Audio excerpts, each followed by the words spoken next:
Guys, welcome to the I Love CVille Show. It's Jerry Miller. It's great to be with you on a Wednesday. Thank you kindly for joining us. Fantastic program lined up. Social entrepreneur John Kluge in the house to spotlight the Refugee Investment Network. This man doing big-time things across the globe. We will spotlight that on today's program. We're also going to introduce you to John, the father, John the husband, John the humanitarian, John the philanthropist, and someone who's committed to, I think, making Charlottesville, Central Virginia, Albemarle County a better place for all of us. Exciting program lined up.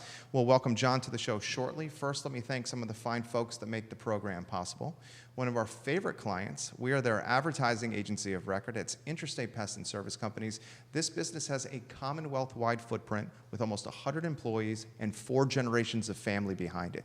The company started in 1969 with the first generation, Mr. Wells. He had 1 truck. He had some sweat equity. He had himself. He would go to his first client. He would service them successfully, then find the closest payphone in 1969 and say, may I go to your home now and service your business, your home or your business today. Today, 4 generations strong and almost 100 employees. We also give some props, some love, and some attention to Dr. Scott Wagner of Scott Wagner Chiropractic and Sports Medicine. We've worked with him for about 6 years now. Dr. Wagner owns the former Quinn Farmer Auction House and has built an epicenter for chiropractic care, for sports medicine, and for physical therapy. We salute and we congratulate and we applaud entrepreneurs that are making our community better, and those two certainly epitomize that. Harris Tolber is our director. Let's go to the studio cam, Mr. Tolber, and let's welcome a gentleman that certainly is making the show look a lot better, the very dapper John Kluge on set. John, hello, how are you, sir? Hey, Jerry. Thanks for having me. It's our pleasure. He's brought with him coffee from the Refugee Investment Network, an entrepreneur that is local, that has made this coffee. We're going to get to it in a matter of moments. If you know me, you know I drink about 160 ounces of coffee a day. So this gentleman is bringing really one of the best gifts possible to us. Thank you very much. Before we get to that, John, the show is yours. The man, the passions, the hobbies, the interests. Who is John Kluge? Well, that's a question I'm still working on answering. I think that's a work in progress, as many of us are. But some of you all may know me from going to school here in Charlottesville together. I grew up here, as many of us did, and then spent much of my early career in New York. That was home base for a while, and then I moved back because I found an amazing woman, or really she found me, and brought me back to Charlottesville. So I am now returning resident of Charlottesville. I'm a dad, a husband. We live just over in Milton. We have a small farm there, and I'm also an entrepreneur. So, yeah, I don't know what the defining DNA is of me, but certainly a work in progress, Jerry. We're going to make this the first Sizzle Reel, so keep it going here. We're going to start with my question. I'm always interested in the love story, on how 2 individuals meet, fall in love, and start a family. Show is yours on that topic. Well, as I said, I have to thank my wife, Christine Mahoney, who's a professor of politics at the University of Virginia. She teaches at the Batten School. Christine also runs social entrepreneurship at UVA, which is her center, which focuses on social entrepreneurship and impact investing and social innovation. So she was looking for speakers and judges for the UVA E-Cup a few years back, who had a local connection, who were doing work around social enterprise. And we can also get into what social enterprise is in a bit. And it happened that some of the students who were working on new businesses were focused on sanitation and hygiene. And in a former life, I worked in the toilet business. Really focused on providing sanitation, access to sanitation, clean hygiene services in developing parts of the world, India, Sub-Saharan Africa, parts of Latin America. And she read a story about our organization, which was called Toilet Hackers, because it started around data and using data and technology to help improve sanitation services. Your viewers may or may not know that in places like Kenya or in sub-Saharan Africa, 1 out of every 3 girls will drop out of school before they reach, the finish of high school because of a lack of access to a safe place to go to the bathroom. And it's not so much that they actually need a toilet, but the only place that is safe, private, and secure, typically in schools, is a bathroom.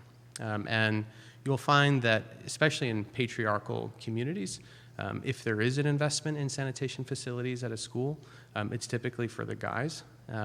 So if you're coming of age as a girl, you get your period, and you need a place to go, you stay home.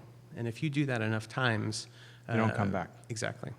So by providing facilities, we can not only help provide access to something that's important for all of us as human beings, but also help ensure that 30% of the population can fulfill their educational opportunities.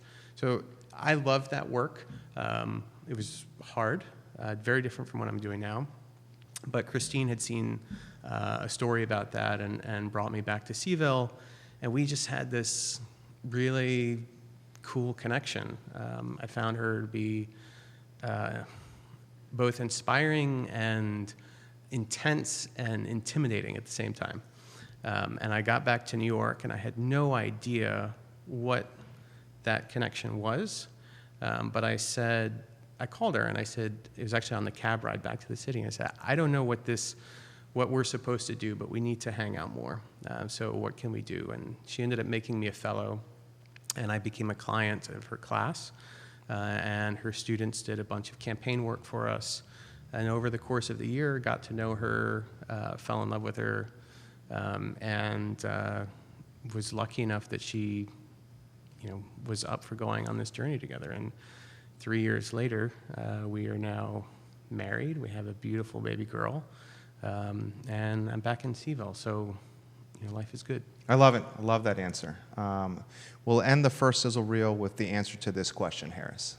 Was it difficult for you to make the move from the city back home to Charlottesville? No, not really. I thought it was going to be. You were ready? I was so ready to get out of New York. I did my undergrad there, and I lived in New York almost 15 years. And it is an amazing place, filled with opportunities, crazy challenges, some wonderful people, some insane people. But I was ready to get out. I didn't know where I was going, and I didn't have my reason to leave yet. So I was transitioning, actually. I was going back to grad school in Massachusetts, and so that I felt like was a nice buffer. Sure. And then coming back here, I would never, ever look back. So glad to be home. So glad to be here in Charlottesville. This is where I want to be. I love it. That's the end of the first Sizzle Reel. Please, Harris Tolber. We'll thank some of the folks that are watching. Elliot Harding, welcome to the broadcast. Keith is watching in Fluvanna. Earl Grey Jacobson, Louisa, James Watson, Travis Wilburn, the entrepreneur, watching the broadcast now, guys. Give it a like, give it a share on any of the channels that you're watching. If you have a question, comment, or perspective you'd like to share with John, just put it in the chat box on on the 7 Facebook pages that are streaming the show. I will relay that perspective to John. Claudia Kiefer says hello. Michelle Rizzuto. Ben Hernandez of Gatlin Canyon, who I believe played the fundraiser you hosted with Sally Hudson. That's right. Is tuning in right now. Okay, we're going to talk, let's talk nitty gritty and let's talk shop. Right. You are managing director and founder of the Refugee Investment Network. Talk to us about the Refugee Investment Network, and then I'll come with some specifics. Right on. So Jerry started with the question about me and my sort of personal life, and it's my personal life that got me into my professional life. Well, really my wife, Christine. So everything always goes back to her. She had spent a decade studying migration and forced displacement all over the world. Christine looked at 61 different protracted refugee crises or displacement crises. So protracted basically means that people have been displaced for more than 5 years. And what she found was that today, the reality of forced migration is very different than it was in the 1940s, which is when the response system for global humanitarian work was designed following World War II. You had the 1951 UN Convention for refugees, and the assumption then was that after 5 years, if you were displaced from your home country, you would go home, or you'd be resettled. And many people resettled here in America, many resettled in Israel, and many did get to go home, and there was an enormous rebuilding effort, through the Marshall Plan. But today, the average time someone is displaced is 17 to 26 years. Now that is important to think about, especially in the context of work. So in 99% of the countries that host the majority of displaced people today, so it's not actually the US, it's not even Europe, these are what we call countries of first asylum. So for a refugee, someone who's been displaced by conflict, war, political violence, or persecution, when they cross an international border, that first country that they land in is called the country of first asylum. And that's where most people are. So for Syria, Jordan, Lebanon, Turkey, Iraq, those are those countries. In the context of Venezuela, you're looking at Colombia, for example, or Brazil. In the context of Guatemala, Honduras, and El Salvador, really Mexico is that country. And that's where the vast majority of people are. And those countries typically do not allow people the formal right to participate in the economic system. Which, if you are a guest there and you are taking shelter and you're getting access to food and medical care and it's safe, that might be okay for a year or two or a few years. But it's not a way to live your life long term. And we find that most people are in a status of survival rather than a status of living and flourishing. And so Christine found that this was occurring all over the place. And people were stuck in this place of limbo, but on a scale that we have never seen before in modern history, not since World War II. So today, 70 million people forcibly displaced worldwide due to armed conflict, violence, and other things. We think, the Refugee Investment Network, which I'll call the RIN, that those numbers are going to go up, continue to go up. We expect around 300 million people forcibly displaced in the next decade. And that is important for us to think about, because if we don't get better at welcoming people, if we do not get better at integrating people and at also addressing the root causes that force people to move on in the first place, we're going to have a lot more challenges as a global community and a global family than we do today.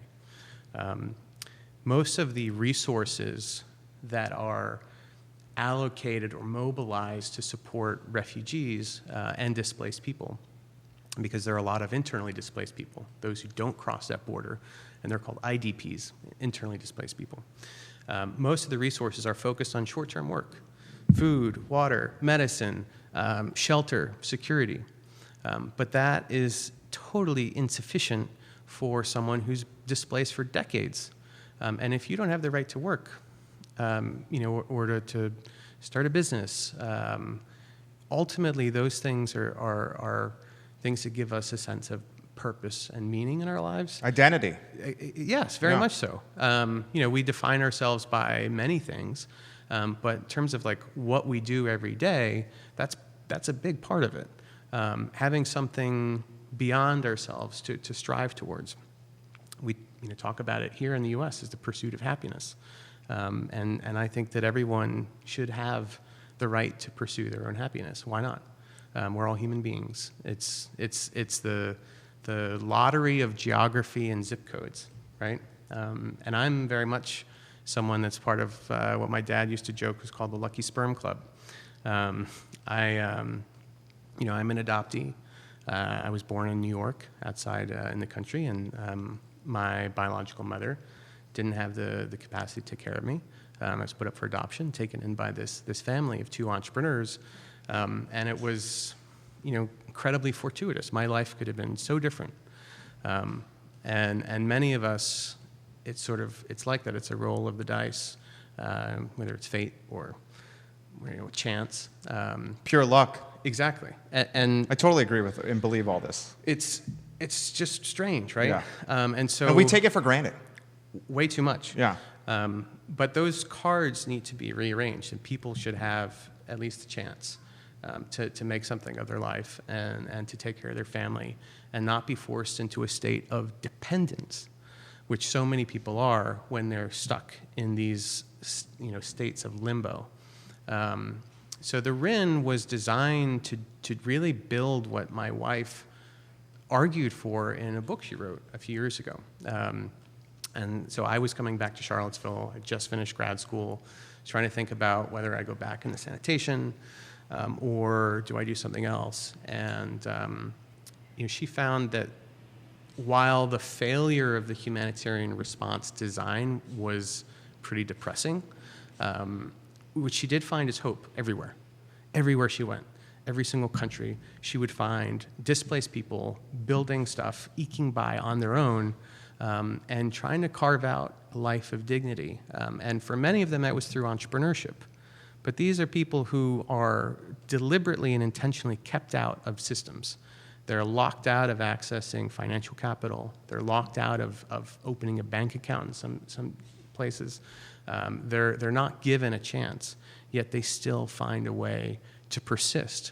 And she said, okay, what if you just changed the calculus a little bit and you gave them a little bit of support? What would happen? And where can you get that support? You can't tap all of that aid money that's going out there to support the international NGOs because they're dealing with saving lives, and that's important. But that's stretched thin. So you have to go somewhere else. And that's where she looked at some of the other work that she was working on in the world of impact investing. And over the last 20, 30 years, we have seen almost a tsunami of capital being reallocated in a way that I think that it originally should have been. And somewhere along the way, capitalism took a wrong... No. Sorry. We got it, no problem. Judah, you want to come up here? So, yeah. Capitalism took a really wrong turn. I think the mic is agreeing. Yeah. Thank you. Yeah, and keep going. And we deviate. Studio cam. So it goes back to what is the purpose of capital? Uh-huh. It's to create value, but not just for shareholders. Uh-huh. The Milton Friedman paper and major shift in thinking in the 70s, I think, was a asinine deviation of capitalism. We have to get back to that. And so Christine's book talked about let's support entrepreneurship, self-reliance, self-sufficiency, purpose, but let's support that by mobilizing impact capital and impact investing dollars. Tap into this trend and just allocate it to support refugees where they are.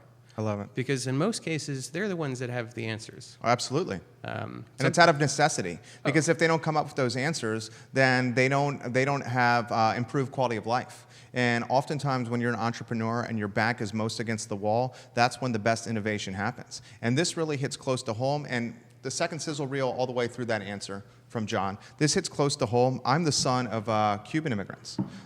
So my mom, Mima and Papi, they left Cuba in 1958-59, months before Castro took over and implemented his communist regime. Mm-hmm. They were active in politics prior to Castro taking over.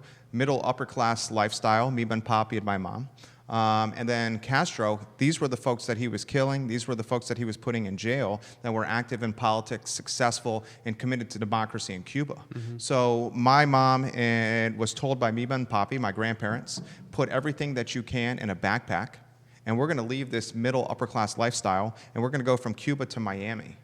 And we're going to start over in Miami, where Papi then became a ditch digger, and Mima became a hotel maid. And my mom was put into the 3rd grade without being able to speak English, only Spanish. Until this day, when she talks about this story, she gets a little choked up about the struggle she had trying to assimilate into 3rd grade without being able to speak the language. Mm-hmm. So everything that you're saying speaks close to home. Papi tried to launch a barber business in Miami. did not have the resources, had the language barrier, did not have access to capital because he was Cuban and the bankers were American. This also hits close to home and certainly has impacted many folks from a micro level. Let's just talk about Vinegar Hill in Charlottesville. City Hall, Charlottesville, they pretty much demolished Vinegar Hill and say, we're going to take away this African-American community, and we're going to make this a community that is more commerce and white and capitalistic focus, and we're going to strip homes and businesses from the black community here in Charlottesville. And that created a generational impact for African-Americans in Charlottesville. Multi-generational impact. And we're going to talk about that with New Hill Development Corporation, which you're a part of. Yolanda Harrell's going to join us tomorrow. She's the CEO and founder of this. I'm going to throw this to you here. I have found in 11 years of doing this, we have raised $117,000 in capital for charity. Not nearly, that's an eyelash compared to what you guys are doing, okay? We're social entrepreneurs, we're working our tails off.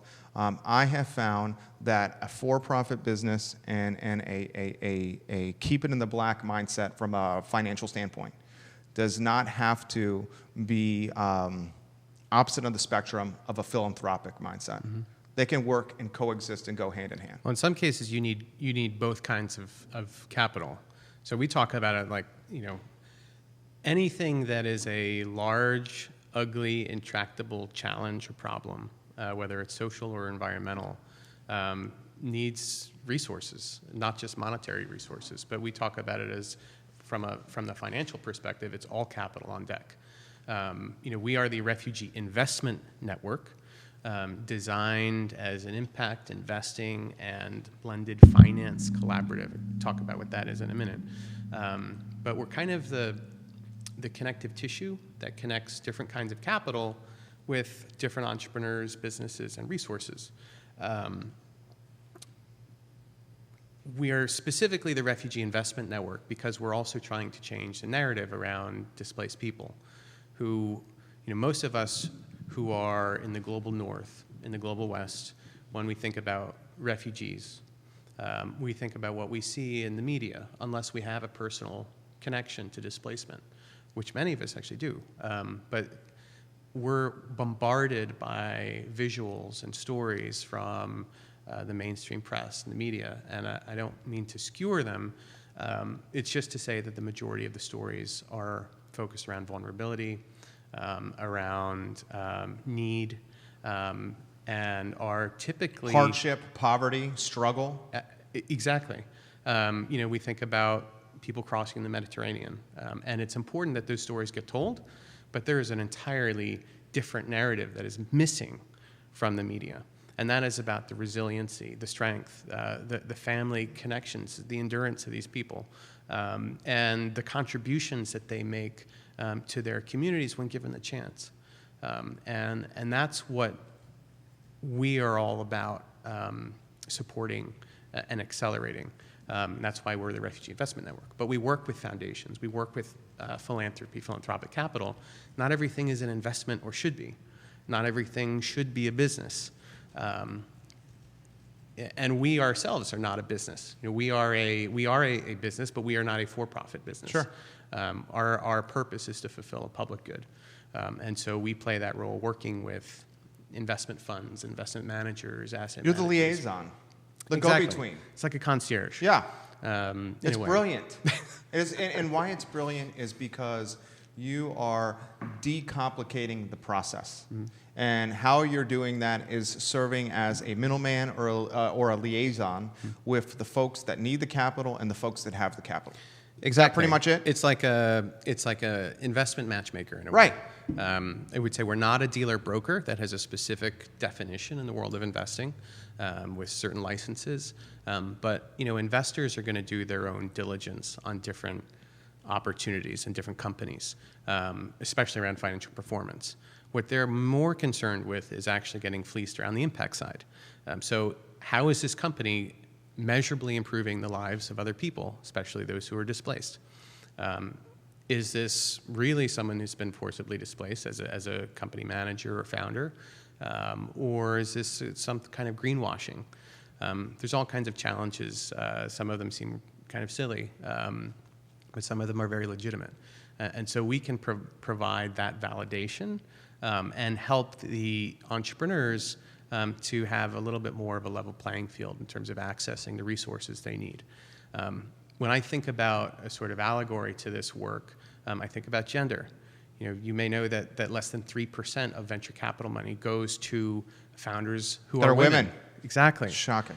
And for years, mostly older white male investors said, well, it's a pipeline problem. There aren't enough women-led companies out there. Well, that's a crock of, I'll say that's bullshit. It's bullshit. Man. Yeah.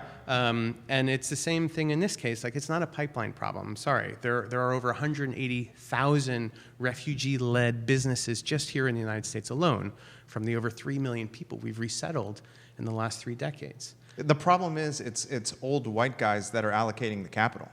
And they're choosing to allocate the capital to folks that align with their personal demographic and who they are. It's also who they know, it's almost right? in some ways human nature, but it's a human nature that I think is archaic and is certainly changing as folks that are our demographic are getting into the space. It has to change, and those that don't get it are going to totally miss out. There has been now, over the last decade, a kind of a major uptick in gender lens investing or gender-focused investing, where you have many investors and firms who are actively seeking out women-led or majority-managed companies. Yes, it's the right thing to do, but it's also the smart thing to do from a risk management perspective, from a performance perspective, and they're doing incredibly well. The rest of the investment community will eventually get wise to that. And I think that's very much the case for the world of refugee and migration investing. We call it the Immigrant Alpha. It's this extra I love that. added something that makes a company perform better. Whether it's led by or managed by forcibly displaced people or people who had that background, or it's a company that's made a significant commitment to hiring people that have had that experience.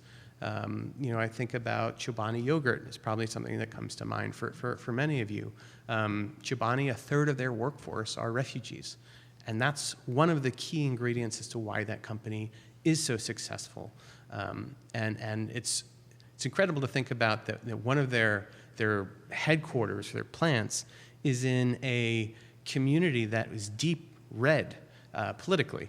And so there was not an initial warm welcome for this community of refugees.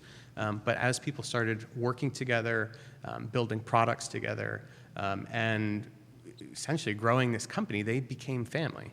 And that's made their performance much better. So our job is one, to be that matchmaker and the facilitator. Two, it's to provide the resources, tools, and information that, as you say, makes this work simpler and easier for people to participate in. So that means helping people see the business and investment case here beyond just the humanitarian angle. We talked about access to capital, financing, right? Most small businesses need some startup capital. Typically, a business will do their kind of family and friends round, or an entrepreneur will, or they'll call someone, they'll get a loan from someone they know. If you're a white guy, you probably can go and get a loan from a bank, right? Right. But for someone who has been forcibly displaced, who's very much likely to be a person of color, who's very much likely to be a woman, that's like, you're batting 0 for 3. So there are people that we have worked with who have gone into 7 different banks. They have been resettled here in the United States. They have established credit. So on paper, they're ticking the boxes. Yeah. But they're walking out of every single one of those banks with without the a no. loan. Because there's implicit bias at work and other things, right? Money runs from risk. So if you're that person, that loan officer, you don't want to take that chance. And the word refugee triggers all kinds of stigma. We got to change that. So we work with organizations like Kiva. which does a large crowdfunding platform around the world. We worked with Kiva to lend over the last 3 years now over $8 million of microloans to small micro entrepreneurs. Love it. In 6 different countries now and growing. The 8,000 micro entrepreneurs that have been beneficiaries of that project have all repaid their loans. Proof of concept. Total proof of concept. And we learned that refugees pay back loans at minimum as have the same repayment rate as an ordinary customer. And so those institutions that are actually providing that lending capital now have comfort because there's data and evidence that backs up what we're asking them to do. And so now they don't have to even think about the humanitarian thing. This is good business for them. And they're going to scale that lending up. So that's just an example in the micro It's side. a phenomenal snapshot. Phenomenal. That's the third Sizzle Reel. Start the third one with my firsthand perspective about my grandparents and my mom, all the way through that answer, please, Harris Tolber. Sizzle Reels, guys, for those that are watching, are highlights that we cut from the long-form interview, shorter clips that are absolutely poignant and on point, which epitomize what he just said. We have a lot of positive feedback coming in. Keith Smith says, Jonas Smith calls it the immigrant edge, what Cool. you're talking about. Yeah. Candace Reynolds says, John, this is so very timely. Russell Bradley Fenton, great to see you speaking about these topics, John. Thanks for sharing. Hey, Russ. Gene Bowman, hi there. I will see you next week, John. Hey, Gene. Thank you for relaying that, Gene. We have folks watching in Los Angeles, outside Chicago, in New York City, in Philly, across the Commonwealth, in Charlotte, and in Florida right now. Give it a like, give it a share on any of the 7 Facebook pages that you're watching. If you'd like perspective relayed to John, put it in the chat box on any of the Facebook pages. I will relay it to him. Andre Xavier, the CEO of CVille Hop-On Tours, watching right now. Bellamy Brown, who's running for City Council in Charlottesville, watching right now. NBC 29 and CBS 19 has reporters on the broadcast as we speak. Throw this to you. Here we go. 3 and 5 year goals for what we can expect with this organization. I would see raising more capital as a must, increasing the network as a must, and leveraging proof of concepts to get more capital and increase the network are paramount. So if one of the things that I have been asked a lot over the last 12 months by investors, because we're structured as a nonprofit, we need operating support. One thing I would just put on the table, because it comes up quite a bit, just because of the name I have, is like, why aren't you self-funding this yourself? Everyone gets passed on certain things from their parents of some kind, even if those parents are not, they never meet them. They get passed on something in terms of psychology or psychosis. But I am not struggling. My wife and I are doing all right financially, but I don't have the resources that my parents did, certainly not my father. And this is a global, massive challenge. It's going to require a lot of resources. So even if I had more than I do, I'd still ask others for help. Going around trying to build an organization and finance that organization, I get asked, why don't you guys establish yourself as an investment fund? I was going to ask that question. Makes it easy, Yeah, right? But that wouldn't solve the systemic issue. That might help some entrepreneurs to grow and get on their feet. But it's not going to change the paradigm that's at play here, which is that we are creating a system of aid dependence worldwide that is unsustainable, that forces people to be kept as others, whether that's in formal camps or is formally kept out of other markets or countries, as we're currently doing on the southern border right now. And that's just not sustainable. This is all so perfectly timed. We try to stay away from politics here. Sometimes we can't help it. It'll catch up to us, right? It's going to catch up to us eventually. We talk a lot about local because we're here in downtown Charlottesville, like a 8-iron away, depending on who's hitting that 8-iron, from City Hall and from City Council. We often talk about the White House because I'm the son of Cuban immigrants, and the person that's in the White House right now is choosing to build potentially a wall, or has efforts to build a wall around the country to keep immigrants out, like my grandparents, which frustrates me. My parents would have been kept out as well. Right. My dad was from Germany. My mom was actually a refugee from Iraq originally. Right. This is perfectly timed for what's going on now. How often do you hear that? Well, a lot, because it is. I wish it wasn't. I wish that this work wasn't necessary, but I don't think that it has been more urgent or important than now. I don't mean that to toot our horn, but this work has to get done, and people are counting on it. So it's a little bit of fire under the belly, or in the belly, to keep us, waking up early and staying up late. In some ways, it can almost be leveraged as a positive. Well, that's the thing. And you would think also that this administration in particular would understand this approach because of the business background of the president. And maybe we'll get to a place there where we'll have an unlikely partner in this. I don't know. I'm not waiting for that. Yeah. And we can't. We got to get going. Right. Your question about what does success look like in 3 to 5 years? The reason we're not a fund is because that's just going to help. It's not going to create a systemic change. I want us to create 100 or 1,000 funds, help enable them. That's going to move capital and support the incredible people that are out there doing good work that just need a little bit of support. We need a paradigm shift, one that moves away from short-term solutions to long-term solutions, one that sees people who are coming from somewhere else as contributors and people who make their own communities stronger for what they are. This country is built on that entire premise, and somehow we've forgotten that. So we need to reinvest and double down. The way we're going to do that, as you said, is by proving the model. So we have. Here's a good example. This is a great example. Yeah, talk to us about this example. So, 734 Coffee, founded by Manyang Ker, who's a good friend. Manyang actually he was originally a Sudanese, was displaced by the Civil War, and he had to leave, left his family.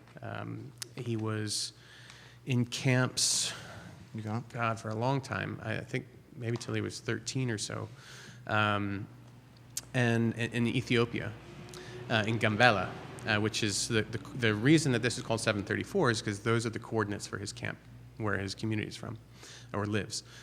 He was resettled here in Virginia, ended up going to the University of Richmond, did very well, started a nonprofit, and then was tired, I think, of people offering handouts and seeing him as someone who couldn't contribute. So he's built a company. And 734 Coffee, which Manyang talks about as being the best coffee in all of humanity. And I fully endorse Manyang's message, by the way. There are many other coffees I like, but it's a good one. Maybe the best.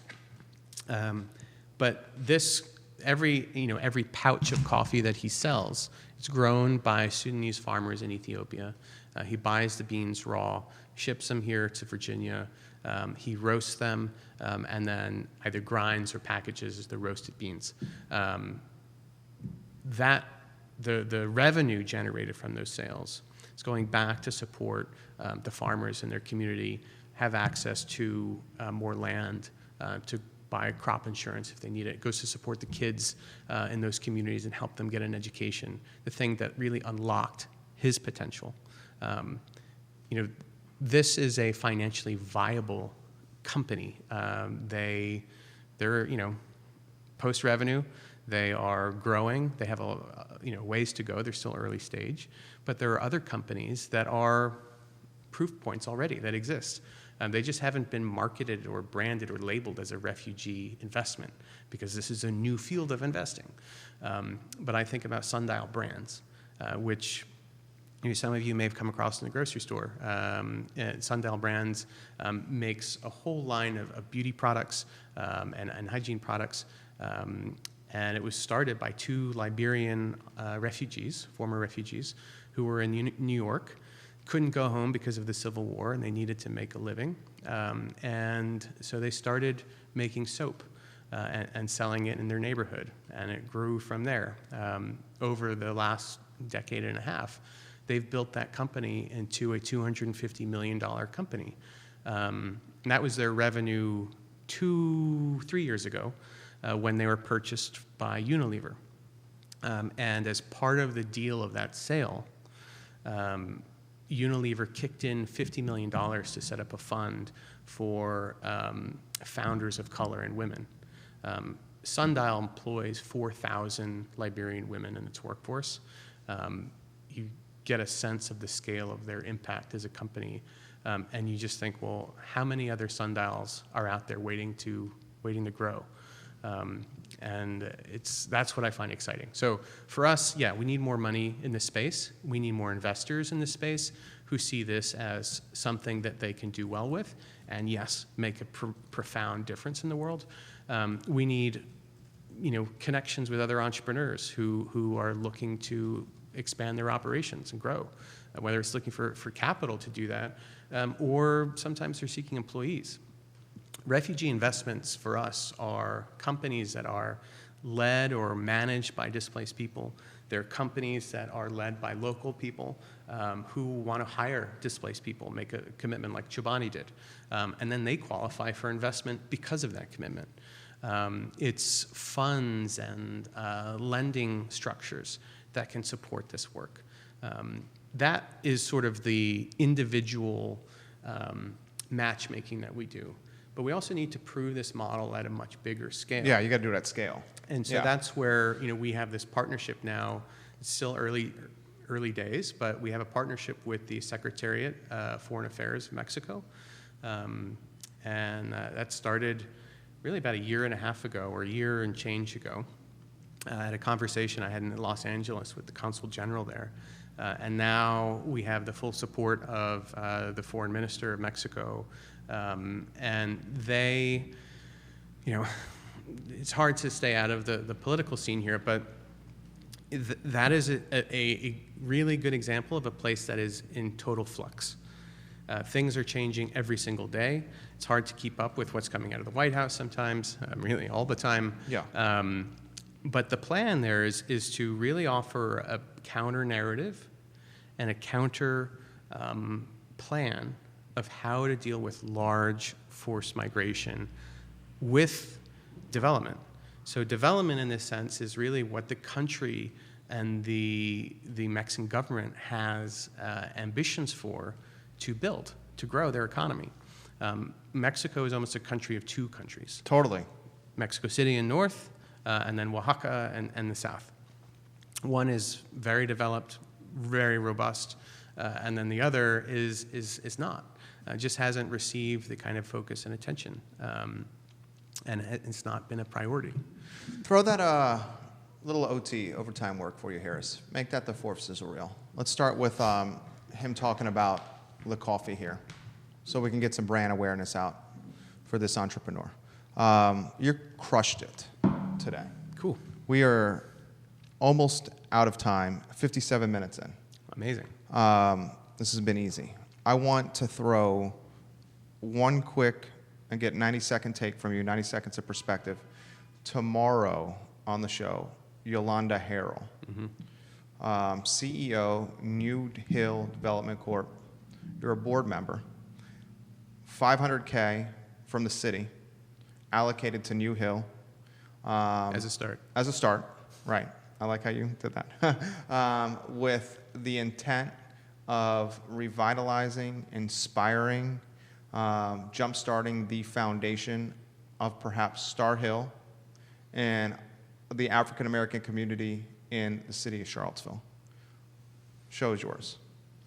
Well, the show is Yolanda's, so I'll let Yolanda dig deep on that one. But New Hill Development Corporation, I think, it's an incredible opportunity for the city. and when I say the city, I mean the community of Charlottesville. Every city in this country has its own faults and its own moments in history where it has Dark history. dark history. Yeah. Vinegar Hill Is the definition of it. I mean, for Charlottesville, it's certainly one of the biggest faults the city has ever carried, and we have never fixed that. We've never remedied that at all.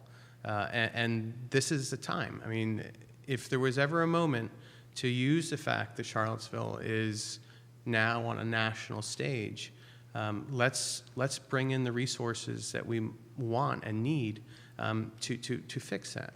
And there are many people here in the community that have the answers, that they know what they want. It's a chance to redesign and build something together.